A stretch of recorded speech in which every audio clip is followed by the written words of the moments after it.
서로 축복하겠습니다. 당신은 약하지만 주님은 강하십니다. 우주를 품는 그리스도인이 됩시다.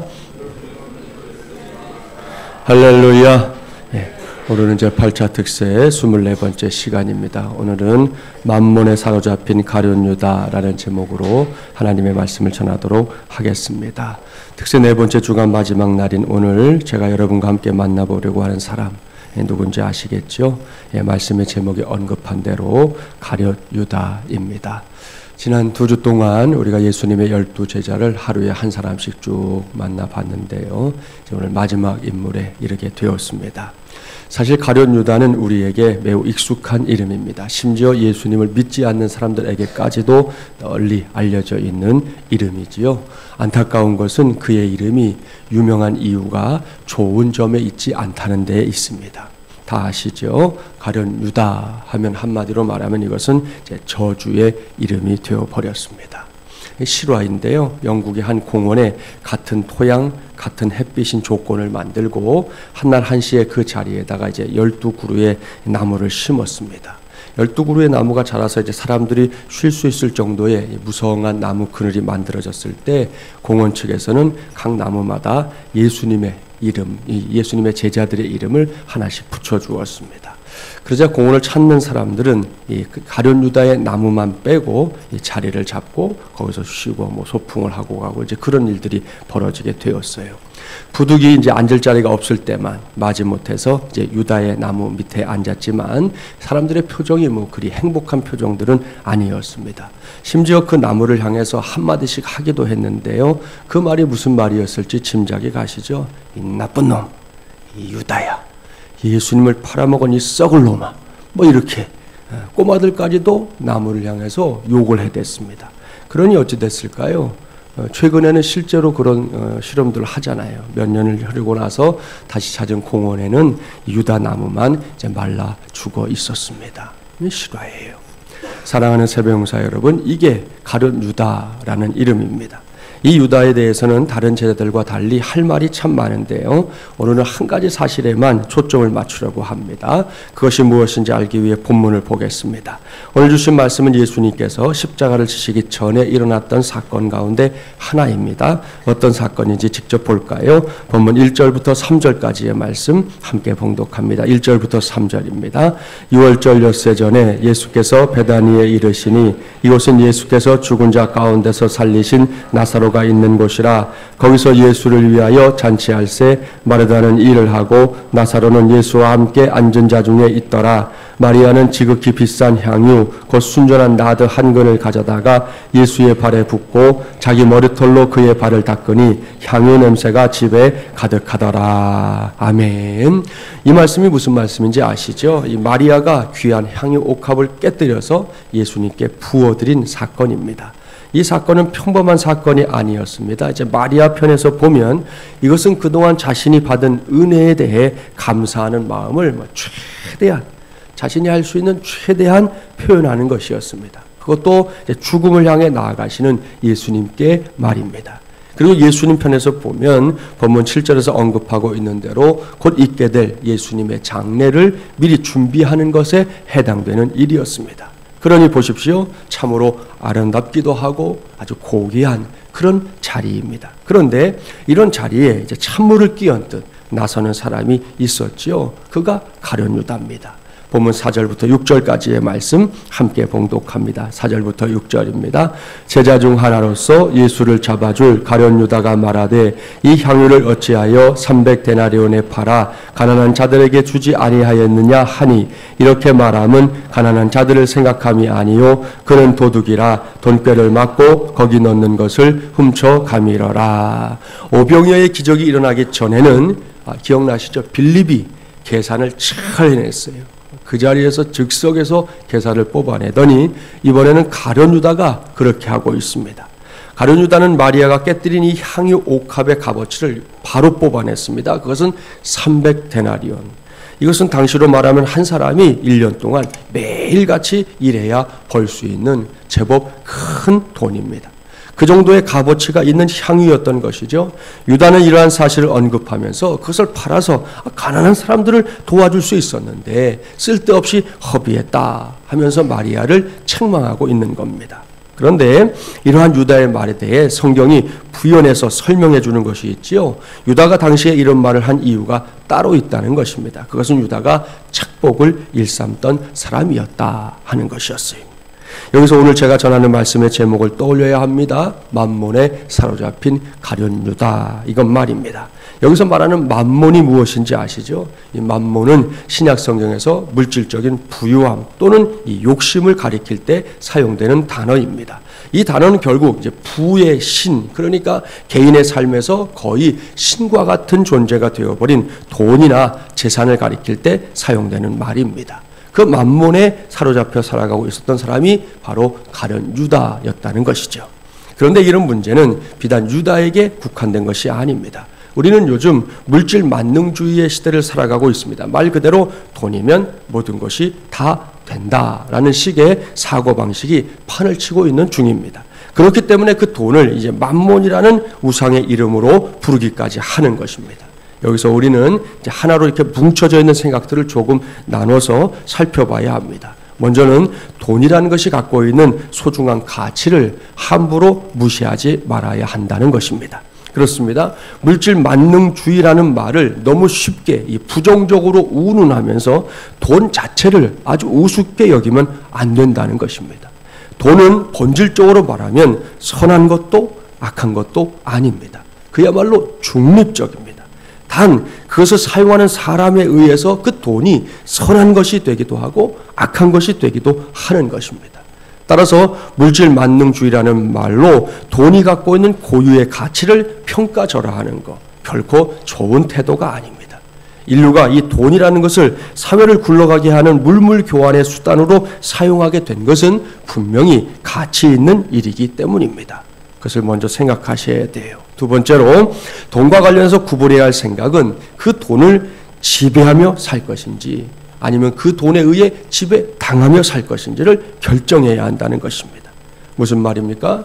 누구든지 돈을 지배하며 살 수 있다면 그 사람에게 있어서 돈은 더 이상 돈일 뿐이지 만몬이 될 수 없다는 것이에요.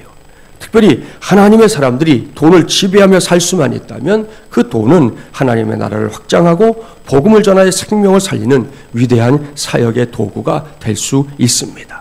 당장 우리 교회를 보십시오. 여러분이 매주일 하나님 앞에 드리는 헌금이 그런 역할을 감당하고 있는 거잖아요. 그럼에도 불구하고 간혹 헌금에 대한 부정적인 생각들을 가진 사람들이 있습니다.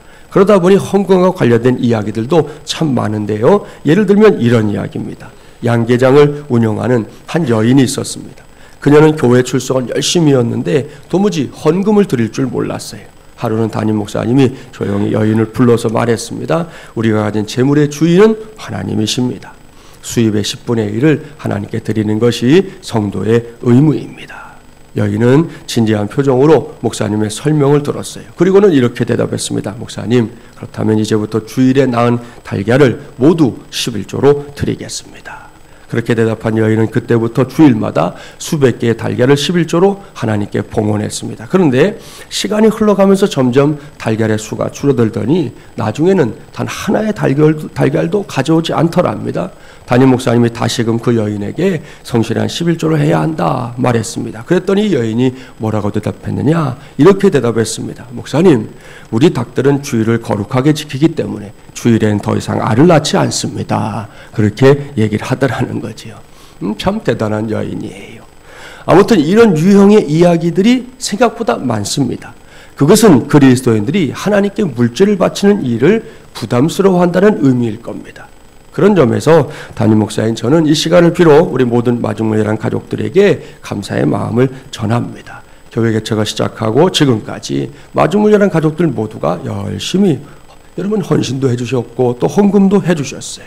그래서 작년에도 우리가 예산보다 넘치게 결산을 지었고 지금도 잘 달려가고 있는 중입니다. 그렇게 최선을 다해 헌금함으로 하나님의 나라와 주님의 몸된 교회를 섬겨준 우리 모든 마중물이란 가족들에게 하나님께서 친히 하늘문을 여시고 복을 부어주시되 물 붓듯 부어주시기를 주님의 이름으로 간절히 축원합니다. 여기서 가장 중요한 것은 어떤 경우에라도 저와 여러분이 돈을 지배하는 사람들이 되어야지 그 돈에 의해 지배당하는 사람들이 되면 안 된다는 사실입니다. 뭐 지금까지 어떻게 살았든 간에 오늘 이후에 그런 삶을 확실하게 살아갈 수 있도록 저는 이 시간에 물질 만능주의라는 말 자체가 결코 제대로 된 말이 아니라는 사실을 말씀드리려고 합니다. 물질 만능주의라는 말을 그대로 해석하면 이제 물질로는, 그러니까 돈으로는 안 되는 게 없다라는 말이잖아요. 과연 그럴까요? 아닙니다.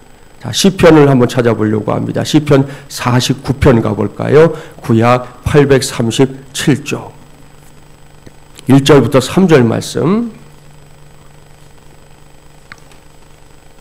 시편 49편 1절부터 3절 구약 837쪽 우리 함께 봉독해 보겠습니다.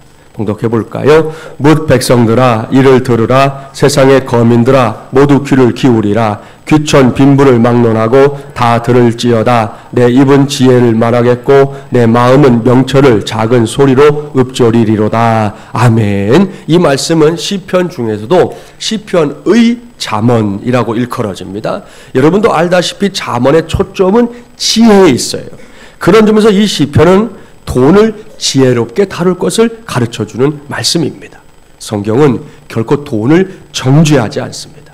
돈이 악이 아니라 돈을 사랑함이 일만하게 근원일 뿐이죠. 우리의 삶에 있어서 돈은 꼭 필요합니다. 그렇게 필요한 돈을 적절하게 관리하는 일이야말로 이 지혜 중에 지혜인데요. 그것보다 더 중요한 게 있다고 성경이 말합니다. 그것은 돈의 본질을 제대로 알아야 한다는 것입니다.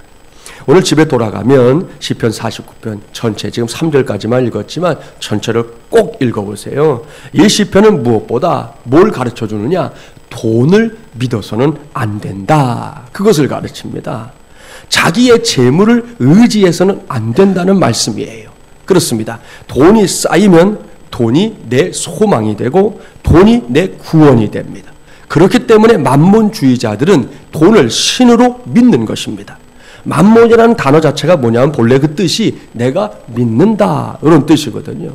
내가 믿는다는 거예요. 너를 믿는다. 물질, 너 돈을 믿는다. 이런 의미가 만몬이라는 말입니다. 따라서 돈에 집착하다 보면 돈을 믿게 되고 그때부터 돈이 곧 신이 되는 것입니다. 이러한 우리의 약점을 잘 알고 있었던 예수님께서 강조해서 가르쳐 주신 것이 있잖아요. 그것은 재물과 하나님을 겸하여 섬길 수 없다 하는 가르침입니다. 아무튼 물질이 결코 만능일 수 없는 이유, 그러니까 돈이 가진 결정적인 한계, 돈의 본질이 있는데 그게 뭐냐? 그것은 돈이 우리를 구원할 수 없다는 사실입니다. 그렇습니다. 우리는 돈으로 많은 것을 할 수 있습니다. 그래서 돈은 힘을 가져요. 돈으로 뭐 미모도 사고, 돈으로 명예도 사고, 돈으로 건강도 사고, 돈으로 지식도 지위도 사는 세상이 되었습니다. 그러나 그 대단한 돈으로도 죄사함을 얻지는 못합니다. 돈으로는 양심의 자유를 얻지 못합니다. 돈으로는 영혼의 구원을 얻을 수 없습니다. 또 하나, 돈에 대한 분명한 진실은 우리가 이 세상을 떠날 때 그 돈을 저 세상으로 가져갈 수 없다는 겁니다. 어떤 부자가 죽었을 때 한 기자가 그는 돈을 얼마나 남겼습니까? 라고 물었습니다. 그랬더니 그 부자의 변호사였던 사람이 뭐라고 했느냐? 그는 다 남기고 갔습니다. 그렇게 인터뷰를 했어요. 보십시오. 이것이 엄연한 현실입니다. 아닐 것 같죠? 아닐 게 아니라는 것이죠. 그렇다면 주님 앞에 가지고 가지도 못할 돈을 너무 믿지 말아야 합니다. 그럴 시간이 있으면 주님 앞에 서게 될 저와 여러분의 영혼의 단장에 더 신경 써야 할 줄 믿습니다. 사랑하는 새벽영사 여러분, 오늘 우리가 만나고 있는 가룟 유다도 이러한 사실을 알았어야 했습니다. 일찍이 예수님께서 만몬에 대해 가르쳐 주신 적도 있었지 않습니까? 그 가르침을 가장 가까이서 들었던 사람 중에 한 사람이 가룟 유다 자신이었거든요. 그러니 그 가르침에 귀를 기울였다면 얼마나 좋았겠습니까? 하지만 안타깝게도 유다는 이 점에 실패했습니다. 아시잖아요. 나중에는 자신의 스승인 예수님을 은 30에 팔아먹기까지 하지 않았습니까? 정말이지 너무나 안타까운 일입니다. 그렇기 때문에 저와 여러분은 실패하지 말아야 합니다. 우리는 가룟 유다처럼 물질에 지배당하는 인생이 되지 말아야 합니다. 오히려 우리에게 맡겨주신 물질들, 그것이 얼마가 되었든 간에 그것을 잘 지배하고 잘 다스리고 필요한데 잘 사용할 줄 아는 그러한 하나님의 사람들이 되어야 할 것입니다. 이것이 만몬과의 싸움에서 우리 모두가 승리하는 길입니다. 그렇습니다. 오늘 이후에 어떤 만몬과의 싸움에서도 반드시 승리하는 저와 여러분이 되기를 바랍니다. 그리야 할 때 하나님께서는 저와 여러분의 삶 속에 이전보다도 풍성한 물질의 복도 더하여 주실 줄 믿습니다. 그 믿음으로 하루하루의 삶을 통해 하나님의 영광을 드러내는 저와 여러분이 되기를 주님의 이름으로 간절히 축원합니다.